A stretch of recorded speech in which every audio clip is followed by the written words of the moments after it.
nuestro rincón del DOCAT.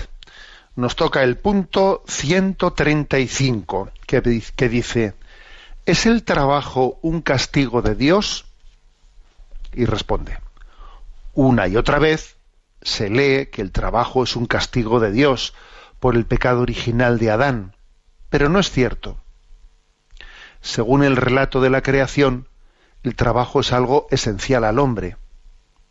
En el Génesis, el hombre recibe de Dios el mandato de cuidar y proteger el jardín del Edén, en Génesis 2, versículo 15.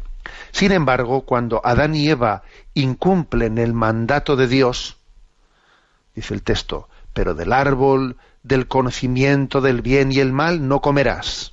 Génesis 2:17. Es decir, tras el pecado original, Dios grava a la tierra que desde este momento el hombre habrá de cultivar con fatiga. El suelo se vuelve entonces árido y el hombre ha de trabajarlo muy duramente para alimentarse a sí mismo y a su familia.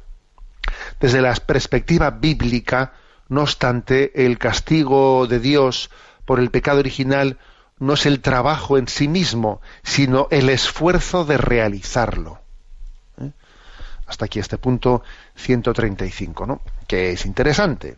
A ver, el trabajo es es el castigo de Dios.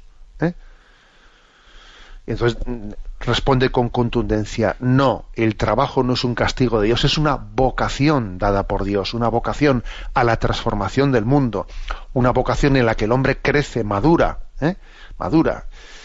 Es una de las formas principales, ¿no?, para llegar a la madurez a la que estamos todos llamados, ¿no? Entonces aquí distingue una cosa, como dice: a ver, el pecado original no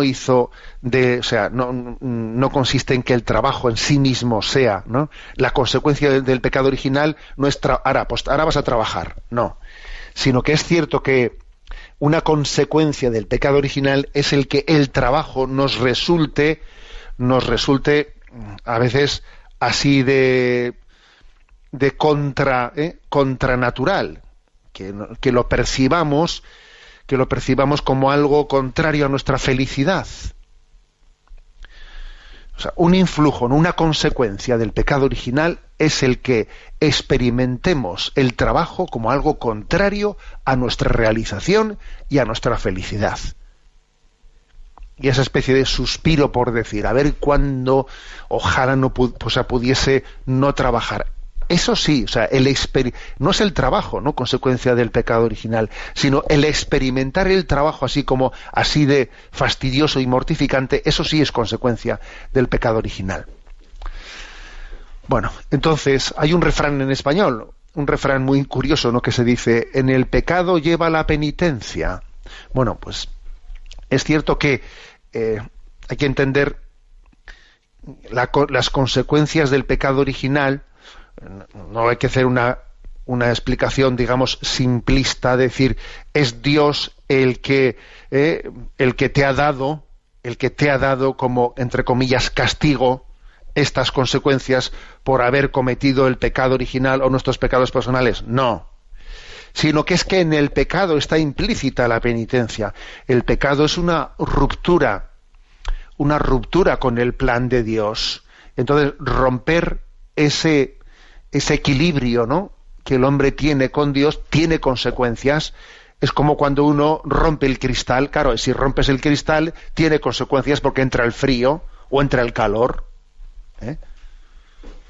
O sea, Dios en el plan original que él tenía nos había preservado, ¿no?, de muchas cosas.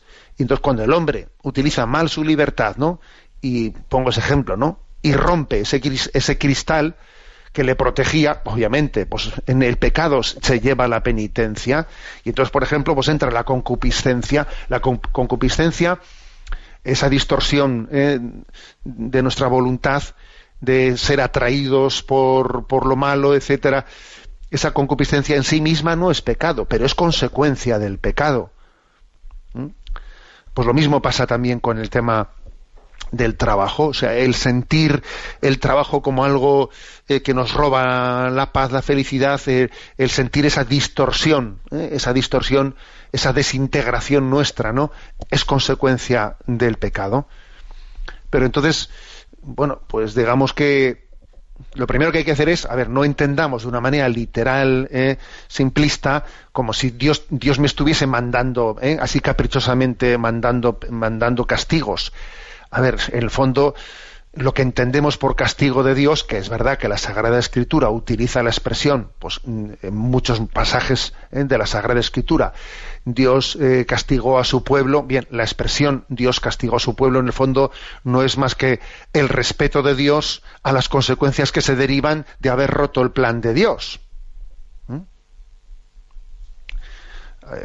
Pongo un ejemplo, ¿no? A un hombre que se quiere engañar, ¿qué castigo le vamos a dar, ¿no? Podría decir Dios. Bueno, déjalo que se engañe. No hay peor castigo. Es que en el fondo no entendamos como que el castigo de Dios es que Dios dice, pues ahora te vas a enterar, te voy a mandar una venganza. No, si lo que entendemos por castigo de Dios en el fondo es el respeto de Dios a las consecuencias negativas que se derivan de nuestra libertad, ¿no? Eso sí, no se queda con los brazos cruzados viendo meramente las consecuencias negativas que se derivan de nuestra libertad, sino que Dios es capaz de decir, bueno, vamos a la redención del hombre, vamos a darle la vuelta, ¿no? A que lo que fue motivo de pecado sea, ¿no? También por la gracia, sea motivo de redención y de santificación del hombre. Entonces, si el pecado ha hecho que el trabajo sea percibido como algo distorsionante que me quita la felicidad, ¿cuál es la redención del pecado?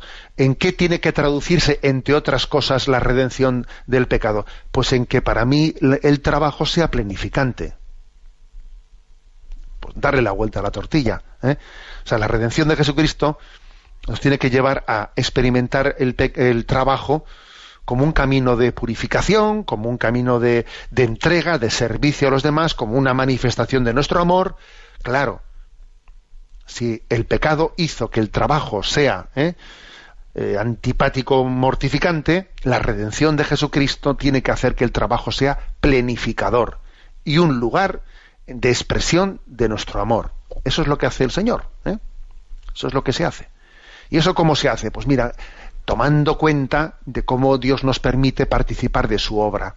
Si uno tiene conciencia de eso, pues el pecado que tenía esa consecuencia, era percibido como algo que me fastidia, sería como algo que me realiza. Aquí, por cierto, el DOCAT trae un ejemplo que es bonito. Dice, ¿no? Tres canteros fueron preguntados acerca de lo que hacían. El primero respondió, estoy labrando una piedra. El segundo dijo, estoy trabajando en un arco apuntado. Y el tercero dijo, estoy construyendo una catedral. Entonces, ¿qué quiere decir, no? O sea, ¿por qué ha puesto aquí el DOCAT este ejemplo un poco iluminador? Porque claro, los tres canteros han dicho la verdad, pero claro, el grado de gozo que puede tener alguien en su trabajo cuando es consciente de que estoy construyendo en una catedral, estoy participando en una gran obra, es muy distinto que aquel que no tiene conciencia de qué estoy haciendo y aquí estoy labrando una piedra, aquí estoy todo el día dándole golpes a una piedra, ¿no? Pero no sé esto que hago, para qué sirve, no sé esto qué función va a tener. Tú trabajas de una manera muy distinta cuando puedes decir estoy construyendo una catedral. Y no meramente con decir estoy con el martillo dándole golpes a una piedra, es que es muy distinto, claro. Entonces, si del pecado vino esa distorsión del trabajo para que hizo que el trabajo pues fuese percibido por nosotros como una especie de trágala, no te queda más remedio que hacer eso porque si no, no puedes comer, ¿no?